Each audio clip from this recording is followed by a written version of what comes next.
ఓం సరస్వతీ నమశుభ్యం వరదే కామరూపిణి విద్యారంభం కరిష్యామిని శుద్ధిర్భవతు మే సదా పద్మపత్రా విశాలాక్షి పద్మకేశవి పద్మిని నిత్యం పద్మాలయం దేవీ సాముబాబు సరస్వతి సరస్వతీ దేవ్యే నమః. అమ్మవారి యొక్క కథ వినాలి. సరస్వతి యొక్క అష్టోత్తరం చేద్దామంటే ఆమె ఎక్కడి నుంచి వచ్చింది, ఎవరు తెలియాలి కదా. దాసరాలో బ్రహ్మదేవునితో అమ్మవారు వాదన చేసుకొని అలిగి భూలోకంకి వస్తుంది. భూలోకంకి వచ్చిన తర్వాత అమ్మవారు భూలోకం ప్రజలందరూ బాధలు చూసి నేను స్వయంకృతమై ఇదే భూలోకంలో ఉండాలని చెప్పి అమ్మవారు నిర్ణయించుకుంటారు. అంటే డిసైడ్మెంట్ చేసుకుంటారు. చేసుకున్న తర్వాత అమ్మవారికి కలగ ఒక కోరిక కలుగుతుంది. ఏమని కోరిక కలుగుతుంది అంటే నా యొక్క విగ్రహాన్ని నేనే రూపొందం చేసుకోవాలి. అంటే నా విగ్రహాన్ని నేనే తయారు చేసుకొని అందులో ప్రాణభృష్టగా నా యొక్క ప్రాణాన్ని నేను అందులో నిక్షిప్తం చేయాలని చెప్పి అమ్మవారు అనుకుంటారు. అనుకొని దాసర నట్ట నడిమి చీమలు కాకుని దూరని అడవిలో నట్ట నడిమి అడవిలో బాసరలో అమ్మవారు ఒక అడవిలో కూర్చొని తపస్సు చేస్తూ ఉంటది. తపస్సు చేస్తూ ఉంటే గొల్ల కాపరి అక్కడ గొల్లు మెప్పుకుంటూ అమ్మవారి దగ్గరికి పోతాడు. అమ్మ, తిరు ఆభరణాలతోని దగదగా మెరుస్తున్నావమ్మ, ఎవరమ్మా నువ్వు అని చెప్పి అడిగాను. నేను బ్రహ్మ భార్యను, నేను సరస్వతీదేవి మాతను. ఇక్కడ స్వయంకృతమై మీ యొక్క కష్టాలు నష్టాలు అన్ని కూడా చూడడానికి నేను వచ్చాను.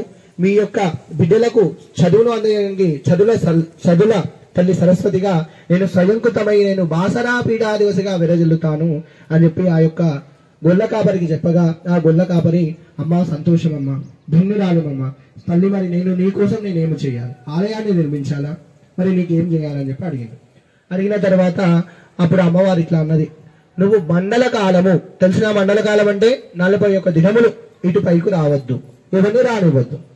ఈ నట్టమైన కాదడుగులో ఎవరు రారు, నువ్వు ఒక్కడిని వస్తావు, నువ్వు కూడా రావద్దు. మండల కాలము నేను ఇక్కడ మండల కాలము తర్వాత నువ్వు వచ్చి నా యొక్క విగ్రహానికి నా గర్భగుడిని నిర్మాణం చెయ్యు అని చెప్పి చెప్పగానే తల్లి మండల కాలమే ఎందుకు తల్లి అంటే నా యొక్క విగ్రహాన్ని నేను రూపొందం చేసుకుందామని అనుకుంటున్నాను అని చెప్పి ఆ యొక్క గొల్లకాపరి చెప్పగా సరే తల్లి నీ ఆజ్ఞను శిరసావిస్తాను అని చెప్పి నమస్కారం చేసుకుని తల్లి మండల కాలం తర్వాత కలుస్తాను, నువ్వు జాగ్రత్త, ఈ అడవిలో పులులు సింహాలు ఉంటాయి తల్లి, నువ్వు జాగ్రత్త అని చెప్పి ఆ జగజ్జనికి అన్ని కూడా మంచి చెడు అని చెప్పి ఆ గొల్లకాపరి ఇంటికి వచ్చిన తర్వాత 2 రోజులు గడిచినాయి, 3 రోజులు గడిచినాయి, అట్లా 10 రోజులు గడిచినాయి. 10 రోజుల తర్వాత కొంచెం ఆలోచన వచ్చింది. అమ్మవారైనా నిజం చెప్పిందా లేకుంటే నన్ను మోసం చేసిందా అనే ఆలోచన కలుగుతున్నది.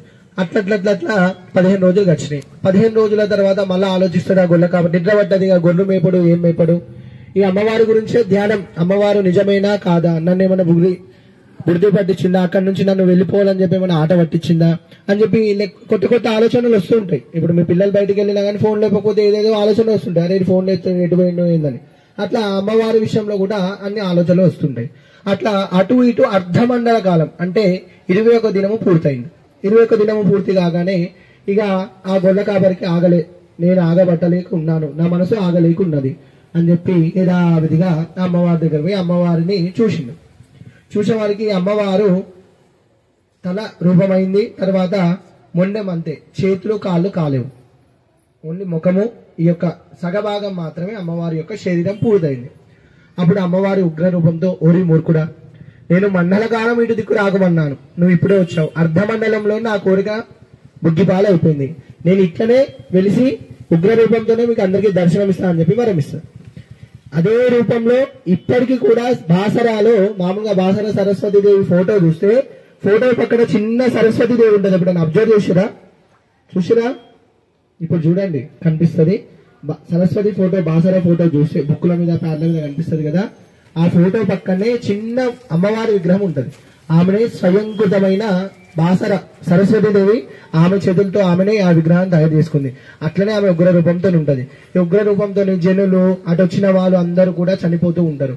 అప్పుడు ఆదిశంకరాచార్య స్వామి అక్కడ వచ్చి అమ్మవారికి శ్రీచక్రాన్ని స్థాపన చేసి ప్రస్తుతం ఉన్న విగ్రహాన్ని ప్రతిష్టాపన చేసింది. ఇప్పుడు ప్రస్తుతం మనం పెద్ద విగ్రహాన్ని చూసుకుంటాం కదా అమ్మవారిని, ఆ విగ్రహాన్ని చిన్న విగ్రహాన్ని అమ్మవారిని శాంతించి అమ్మవారి పెద్ద విగ్రహం కిందనే శ్రీచక్రం పెట్టి అమ్మవారిని ప్రతిష్టాపన చేసిండు.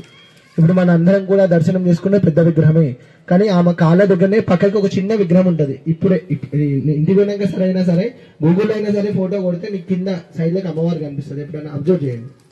అమ్మవారు అక్కడ వెలిసి మన అష్టాలు కష్టాలు అన్ని కూడా అమ్మవారు తీరుస్తుంది. ఓం సరస్వతి దేవి మాతాకి, ఓం సరస్వతే నమః అని గాజులు పెట్టి కుంకుమార్చనను ప్రారంభం చేయండి.